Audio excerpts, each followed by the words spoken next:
আসসালামু আলাইকুম রহমতুল্লাহ। প্রিয় শিক্ষার্থীরা, গত ভিডিওতে আমরা দেখার চেষ্টা করছি যে কিভাবে একটা অবজেক্টের মধ্যে অ্যানিমেশন সেট করা যায় বা অবজেক্টের ছবি সেট করা যায়। আজকের ভিডিওতে আমরা দেখব যে কিভাবে লেখালেখি করা যায়। তো আমরা নতুন প্রজেক্টের তৈরির জন্য আমরা এখান থেকে গেম ল্যাব নতুন প্রজেক্টটা ক্লিক করলাম। চাইলে আমরা রিনেম করতে পারি, যেহেতু লেখালেখি নিয়ে কাজ করব। আমরা প্রজেক্টের নাম দিলাম টেক্সট। ফাংশনটা আমাদের আপাতত লাগবে না, আমরা চাইলে ফাংশনটাকে এভাবে ড্রাগ করে ফেলে দিতে পারি। তো লেখালেখির জন্য আমরা প্রথমে যাব হচ্ছে ড্রয়িংয়ের মধ্যে। ড্রয়িং থেকে একটু নিচের দিকে আসলে পাবো টেক্সটটা নেব এবং এখানে আমরা যে লেখাটা লিখতে চাচ্ছি এটা লিখে নেব, ওয়েলকাম টু আওয়ার গেম। এই লেখাটা স্ক্রিনের ঠিক কোথায় দেখাবো, এইটার জন্য আমরা গত ভিডিওতে বলেছিলাম যে এই স্ক্রিনটা এক্স এবং ওয়াই অক্ষ বরাবর কাজ করে। অর্থাৎ এই স্ক্রিনে যে স্ক্রিন আমরা লেখালেখি করব, ঠিক এই স্ক্রিনটায় এক্স এবং ওয়াই অক্ষ বরাবর কাজ করে। আমার মাউসটা অলরেডি দেখাচ্ছে যে আমার এক্স অক্ষ বরাবর কত দূর আছে এবং ওয়াই অক্ষ বরাবর কতটুকু আছে। আমি যদি লেখাটা ঠিক এখান থেকে শুরু করতে চাই, তাহলে এক্সের মান হবে 56 এবং ওয়াইয়ের মান হবে 146। তো আমি এখানে দিয়ে দিলাম এক্সের মান দিলাম 56, ওয়াইয়ের মান দিলাম ধরুন 140। এবার যদি আমি এটাকে রান করি, তাহলে দেখেন লেখাটা ঠিক এই জায়গায় আসছে।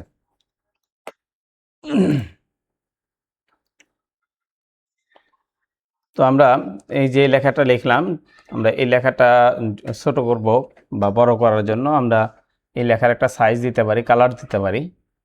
তো কালার দেওয়ার জন্য আমরা যাব হচ্ছে ফিল কালার।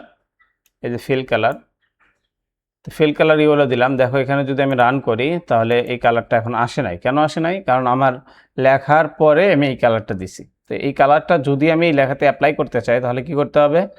আমাকে অবশ্যই আগে কালার চুজ করতে হবে, কালার দিতে হবে, তারপরে এই লেখা লিখতে হবে। তাহলে কি করব এখন? এই নিচের এটাই যে হাতের মতো যে চিহ্নটা আসছে, এই চিহ্ন আসার পরে এটাকে চাপ দিয়ে ধরে আমি উপরে উঠাই দেবো। এবার যদি আমি এটাকে আবার রান করি, দেখো রেড কালার হয়ে গেছে। ঠিক অনুরূপভাবে আমি যদি কোনো সাইজ দিতে চাই, লেখার সাইজ, টেক্সট সাইজ, এই যে টেক্সট সাইজ, এটা একই রকম। যদি আমি এটা এখানে দেই যে ধরো আমি লেখার সাইজ দিলাম 20, তো এটা এখানে কাজ করবে না। কেন করবে না? কারণ এটা নিচে আছে। তাহলে কি করতে হবে? আমাকে এই লেখাটাই নিচে রাখতে হবে। এখন যদি আমি এটাকে আরেকবার রান করি, তাহলে এই দেখো এই লেখাটা আগের তুলনায় বড় হয়ে গেছে। এবং এই লেখাতে যদি আমি লেখার ফন্ট চেঞ্জ করতে চাই, তাহলে আমরা দিতে পারি ফন্ট নেম, ফন্ট, এই যে টেক্সট ফন্টটাকে আমরা দিতে পারি। অবশ্যই আমাদেরকে এই লেখার ওপরেই এগুলো দিতে হবে। এটা আগে পিছু হলে সমস্যা নাই, কিন্তু লেখার ওপরে দিতে হবে। যে এই লেখাটা আমরা লিখতেছি, লেখার ওপরে দিতে হবে। তো এখানে এরিয়াল আছে, আমি চাইলে এটাকে নিকশ করে দিই, একটু নিকশ করে দিয়ে যদি আমি একটু দেখি, দেখো আমার ফন্টের মডেলটা চেঞ্জ হয়ে গেছে। তো আমরা চাইলে আমাদের প্রয়োজনে বিভিন্ন রকমের ফন্ট এখানে সেট করতে পারি। আমি একটু দেখে আসি ফন্টের নামগুলো। এখান থেকে আমরা যদি এই ফন্টটা দেই,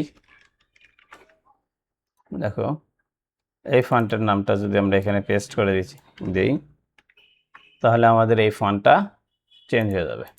এই যে ফন্টের নাম চেঞ্জ হয়ে গেছে। তো আমরা চাইলে এখানে যে কোনো ফন্ট ইউজ করতে পারি আমাদের প্রয়োজনে। আমার যদি আরও লেখার প্রয়োজন হয়, তাহলে আমরা আবারও টেক্সট নেব এবং টেক্সটটা নিচে নিলাম। নেওয়ার পরে আমরা চাইলে এখানে অন্য লেখা লিখতে পারি। যেমন আমি লিখলাম রাসেল রানা। তো এখন বলো তো এটা কি কালার হবে? এই লেখাটা কি কালার হবে?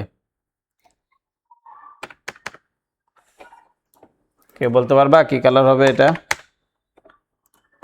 হ্যাঁ, অবশ্যই এই লেখাটাও রেড কালার হবে, কারণ আমার ফন্ট লেখার যে কালার, এটা আমরা আগেই সেট করে রাখছি রেড কালার। তো এই লেখাটা যদি আমি চেঞ্জ করতে চাই, এই কালারটা যদি আমি চেঞ্জ করতে চাই, বা ফন্টের লেখার নাম যদি চেঞ্জ করতে চাই, তাহলে কি করব? তো সেক্ষেত্রে আমাকে পুনরায় আবারও কালার নিতে হবে। এই যে ফিল কালারটা আমি নিব এবং সেক্ষেত্রে এইখানে আমাকে বসাইতে হবে, অর্থাৎ দুই লেখার মাঝখানে আমি বসাই দিলাম। হ্যাঁ, এবার এই কালারটা চেঞ্জ হয়ে গেছে। তো এইভাবে আমরা প্রজেক্টের মধ্যে আমাদের প্রয়োজনে বিভিন্ন লেখা অ্যাড করতে পারি। ধন্যবাদ সবাইকে। আসসালামু আলাইকুম ওয়া রাহমাতুল্লাহ।